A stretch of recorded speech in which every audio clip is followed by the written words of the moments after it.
կարծրատիպերը ձևավորվում է նաև մի հանգամանքում, երբ որ մարդկանց սոցիալ-տնտեսական պայմանները այդքան էլ լավ չեն լինում։ Հենց նաև այդ ոչ միասնական դիրքորոշումն է պայմանավորված եղել, որ օրինակ շատ մշակութային առումով շատ տարբերություններ ունենք, քանի որ եթե չկա կրթություն, եթե չկա կրթված հասարակություն, ինչպես պետք է պահպանել ազգային արժեքները, ինչպես պետք է փոխանցել հաջորդ սերնդին, ես կարծում եմ, որ տվյալ պարագայում հենց դա է խնդիրը, որ երկխոսությունը չկա ավագ սերնդի ու երիտասարդ սերնդի միջև, ու ավագ սերունդը կարծում է, որ նոր սերունդը երիտասարդությունը եթե կրթվի, ապա դրանով հակադարձելու է ավանդույթներին, եթե վստահեցնում եմ, որ եթե ուսումնասիրեք թե կրոնական տեքստերը, թե պատմական բազմաթիվ վկայություններ, այնտեղ չկա որևէ վկայություն, որ կրթությունը արգելվում է կամ որ նպաստավոր է վաղամուսնությունը։ Միասնության ու համագործակցության կոչ կուզեի այսպես թողնում հնչի, քանի որ միասնությունն է մեր ուժը։ Ես ընդհանրապես երբ կարդում եմ Խաչատուր Աբովյանին, ամեն անգամ այդ մեծ ոգևորությունն ինձ գալիս է, որ ինչ մեծ նպատակներ ուներ ինքը հայ ժողովրդին լուսավորել առումով, ինչ մեծ գաղափարներ էր ինքը տեսել ու փորձում էր դա բերել համայնք, ու ես երազում եմ, որ մի օր մեր համայնքում այդպիսի շատ Խաչատուր Աբովյաններ լինեն, որոնք բոլորը միասնական կլինեն ու կհամագործակցեն ու կհասկանան, որ ամենակարևորը մեր ինքնության, մշակույթի, կրոնի պահպանությունն է, որովհետև շատ հետաքրքիր պատմություն ունենք։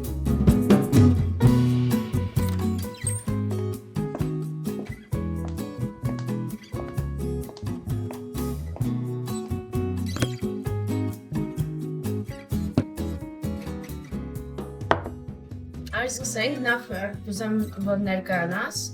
ներկայացնես քեզ, ինչով ես զբաղվում, որտեղ ես սովորել։ Ես Ալմասն եմ, մասնագիտությամբ պատմաբան, լրագրող, Երևանի պետհամալսարանում եմ սովորել, համաշխարհային պատմության ամբիոնում, նաև զուգահեռ հանրային հեռուստաընկերության մեդիա ակադեմիայում եմ սովորել, լրագրության բաժնում, զուգահեռում եմ պատմաբանի եւ լրագրողի աշխատանքը, փորձում եմ մասնագիտություններս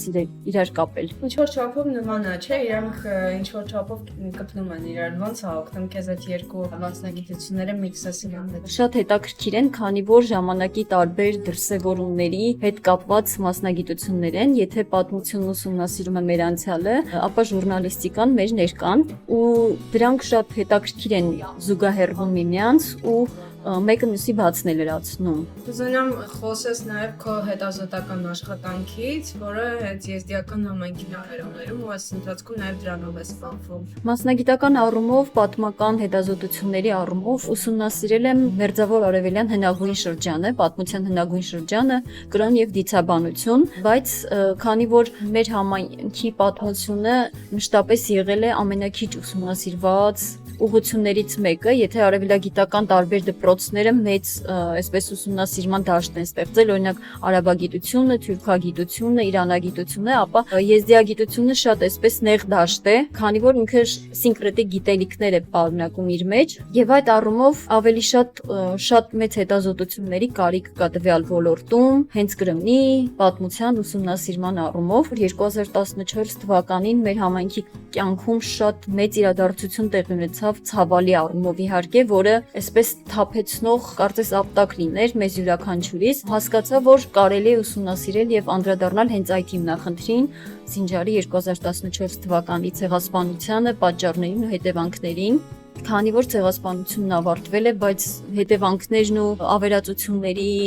արդյունքները մինչ այսօր շարունակում են մնալ ու բազմաթիվ մարդկանց կյանքեր են խլել ու մինչև այսօր էլ շատ համայնքի ներկայացուցիչներ բավականին անբարենպաստ պայմաններում են ապրում։ Եվ կարծում եմ այդ առումով շատ կարևոր է ուսումնասիրել թե հիմնախնդրի պատճառները, հետևանքները, միջազգային հանրության արձագանքը, իրավական որակավորումները եւ այլն։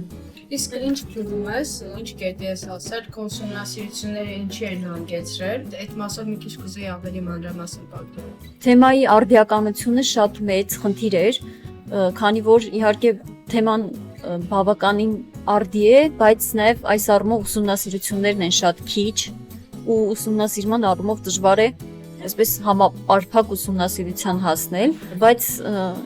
ինձ համար շատ կարևոր ու արժեքավոր էր նաև գիտական հանրույթի արձագանքը, քանի որ շատ կարևոր է թեման ուսումնասիրել ու նաև միջազգային արձագանքի սպասել, ճանաչման գործընթացի, իրավական արձագանքների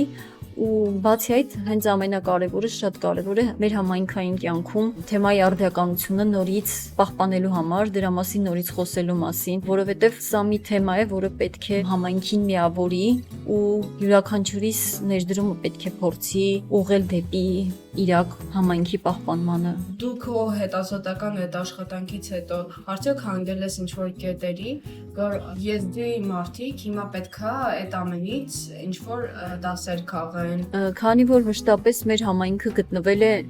այնպիսի տերությունների կազմում եւ բավականին փոքրականակ բնակչություն է ունեցել, մշտապես այդ վտանգը եղել է, թե արաբական խալիֆայության տարիներին, թե Օսմանյան կայսրության։ Բացի այդ, մենք շատ կարևոր է մեր ինքնության պահպանման խնդիրը, որովհետև հենց օրինակ իսլամական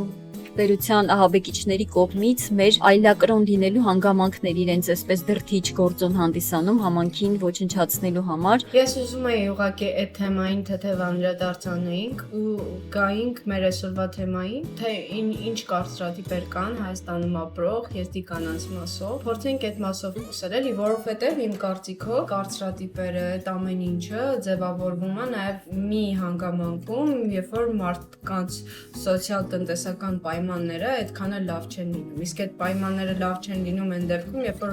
այդ հանրույթը, այդ հասարակությունը տեսնում է ցեղասպանություն, պատերազմ եւ այլն եւ այլն։ Քանի որ մեր համայնքը մշտապես եզդիական համայնքը սփռված է ողջ աշխարհով մեկ եւ բազմաթիվ կայսրությունների տարածքում գտնվող փոքրաթիվ համայնքը մշտապես եղել է խոշոր կայսրությունների թիրախում եւ մշտապես ռազմական հարձակումների ենթարկվել ու հենց 74 ցեղասպանությունների մասին ենք խոսում, որոնցից վերջինը 2014-ին էր, ինչպես նաեւ դրան նախորդել են նաեւ Օսմանյան կայսրության տարածքում տեղի ունեցած բազմաթիվ մեծ կոտորածները, որոնք հիմնականում պայմանավորված են անբարենպաստ պայմաններում ապրող փոքրականակ համայնքներով, որոնք ավելի շատ խնդիր են ունեցել պահպանել ազգային ինքնությունն ու արմատները եւ օգտվելով հենց դրանից մշտապես ինֆարկվել են կոտորածների ու տվյալ խնդիրը հիմա էլ ունենք ինքնության պահպանման առումով լեզվի, մշակույթի եւ հենց այդ վախն ու այդ խնդիրն է, որ երբեմն ավելի մեծ վտանգներ ու սպառնալիքներ է բերում։ Դրա համար շատ կարեւոր է, որ անկախ աշխարհագրական դիրքից ու պահմաններից համայնքը միասնական լինի ու միասնական հայեցակարգ ունենա, թե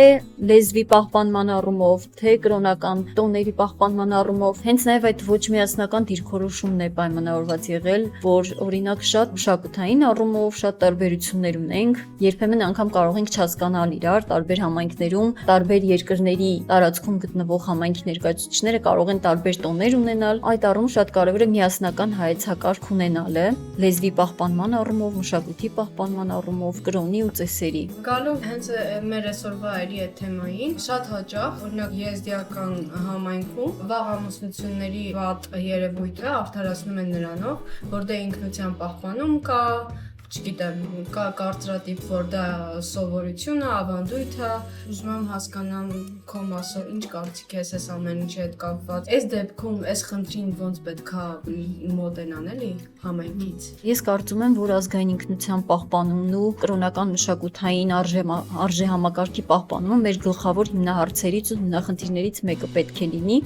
ու այդ առումով կրթությունն այլընտրանք չունի, քանի որ եթե չկա կրթություն, եթե չկա կրթված հասարակություն, ինչպես պետք է պահպանել ազգային արժեքները, ինչպես պետք է փոխանցել հաջորդ սերնդին, ու երբեք նման սովորություն չի եղել, այլ դա ավելի շատ կապված է սովորութային իրավունքի հետ, սոցիալ-տնտեսական բարդ պայմաններից, քանի որ մեր համայնքը հիմնականում, ինչպես գիտեք, գյուղական բնակավայրերում է ապրել, մինչև հիմա էլ ավելի շատ հոծ բնակչություն գյուղական համայնքներում են, լեռնային շրջաններում, ու որտեղ կրթության հասանելիությունը բավականին ցածր է եւ բարդ է, եւ այդ առումով կարծում եմ, որ հիմա էլ կարող ենք տեսնել, որ թե մեդիա դաշտում, թե տարբեր կրթական, գիտական, հասարակական ոլորտներում բավականին ակտիվ երիտասարդներ կան եւ որքան ակտիվ երիտասարդ, այդքան ավելի շատ հնարավորություն խոսելու ազգայինի մասին, այդքան ավելի շատ հնարավորություն ազգային արժեքները պահպանելու մասին։ Վերջերս մի հատ աղջկա հետ էի զրուցում, էլի այս խնդիրների հետ կապված, ու ինքը ասում էր, գիտեք ինչ, երբ որ մենք կանանց դրթում ենք, որ գնան իրեն կրթություն կրթություն ստանան, կարա հանգեցնի այս խնդրին, որ երբ որ աղջիկը կրթություն է ստանում ու գնում շփվում է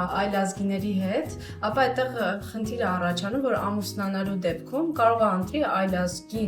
ներկայացուցիչ, ինչը եզդիականության մեջ խնդրահարույց է, բայց ես ոնց որ փորձեցի հակադարձեմ, որ կան աղջիկներ, ովքեր որ կրթություն են ստացել ու ընդհակառակը եկել են ավելի շատ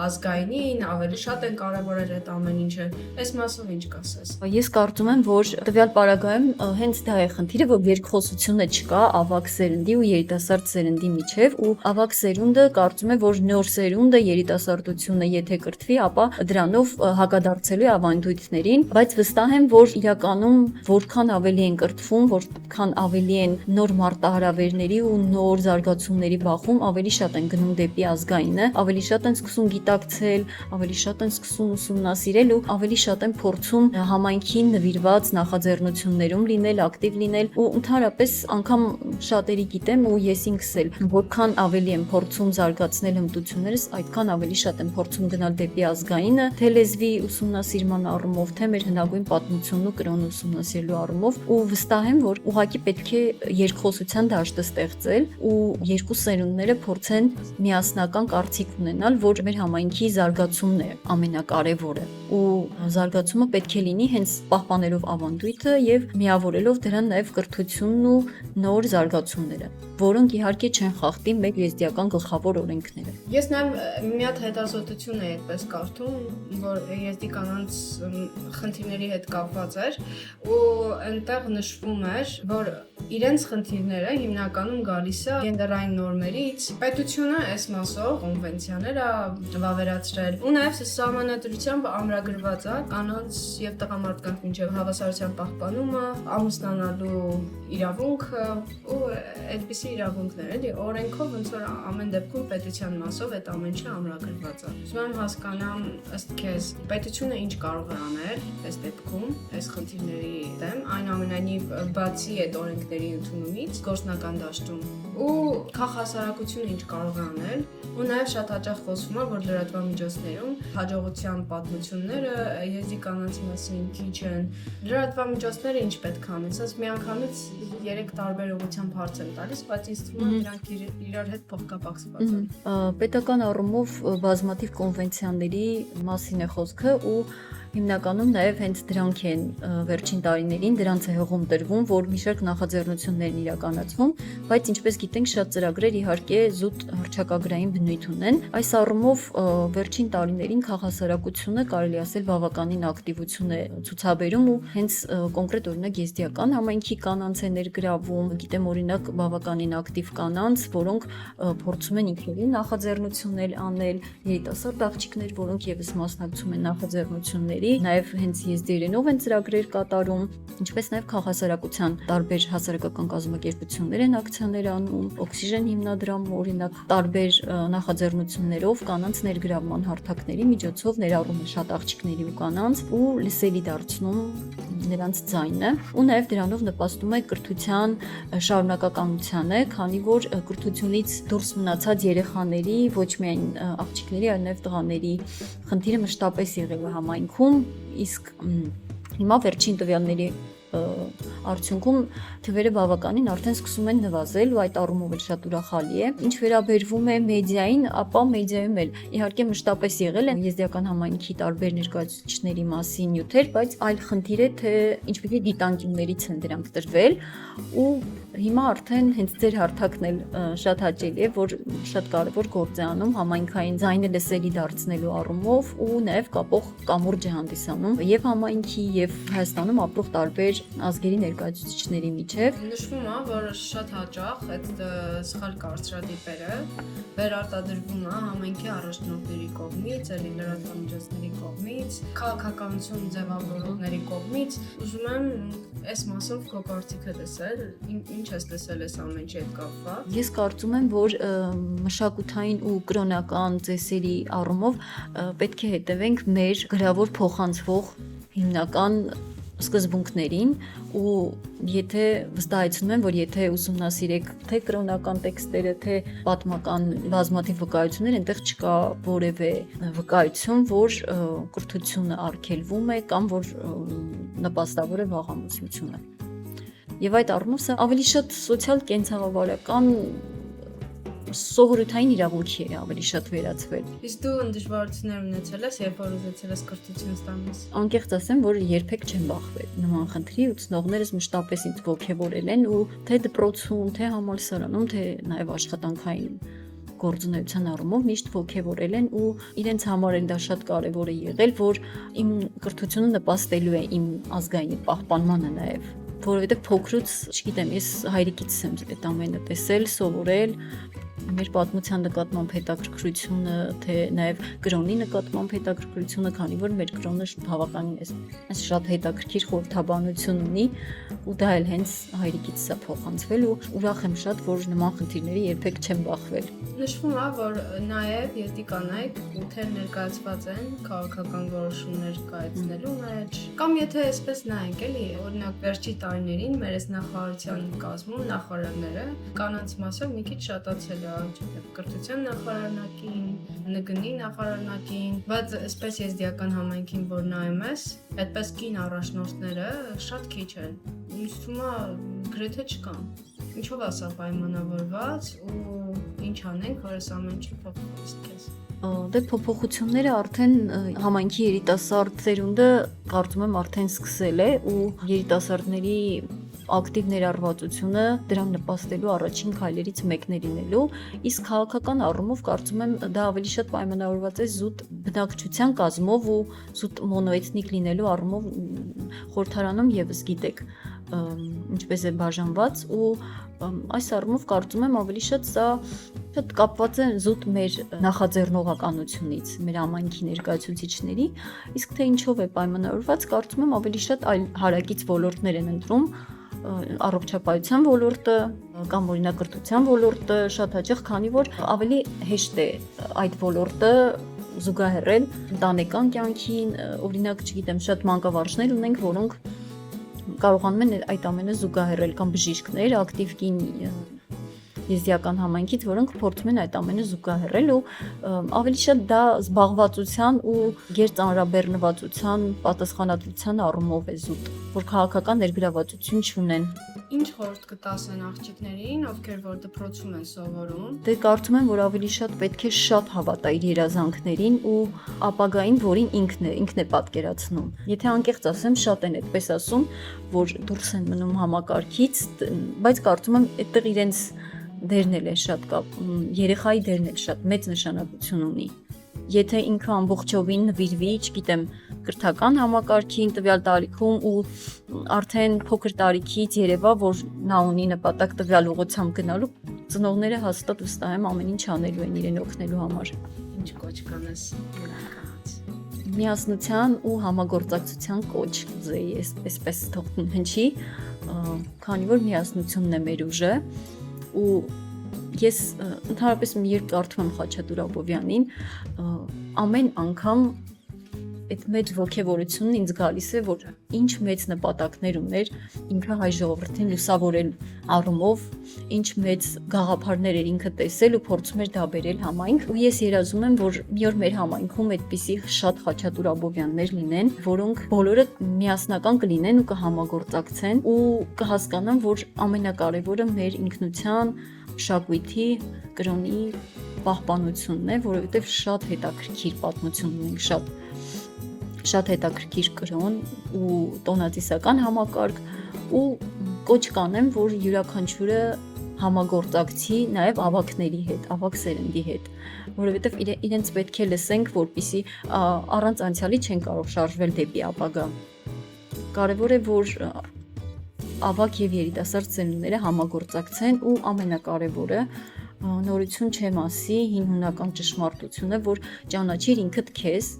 Մենք յուրաքանչյուրս պետք է նախ մեզ, մեր արմատները, մեր պատմությունը սկսենք ուսումնասիրել ու հետո հասկանանք, թե որքան խորհրդավոր պատմություն ունենք ու նոր գիտելիքները, նոր կրթությունը ուղղակի նպաստելու են, որ յուրաքանչյուրս ավելին անենք դեպի արժեքներն ու արմատները գնալու համար։ Օրինակ կան որ պատմության հետ խառնիչությունն է, նաև ձեր պատմության հետ կապված հաստատ գիտեմ ինչ-որ խորացել ես, ուսումնասիրել ես։ Ինձ հետաքրքիր է, քան որ դժվար է այդպիսի կերպարներ գտնել։ Առաջնորդ կին եզդի կանայք կան, այդպիսի պատմություններ կան իրենց մասին։ Քանի որ հենց նշեցի, ավելի շատ տվյալ պահին կենտրոնացել եմ հենց Սինջարի ցեղասպանության վրա, հենց ցեղասպանությունը ցավոք իհարկե, բայց նպաստեց, որ համայնքում նաև եզդի ակտիվ կանայք լինեն ու ամբողջ աշխարհն է հիմա ճանաչում օրինակ Նադիա Մուրադին կամ Լամիա Բաշարին, որոնք հենց ցեղասպանության վկաներ են, որոնք 2014 թվականին Խոչո գյուղում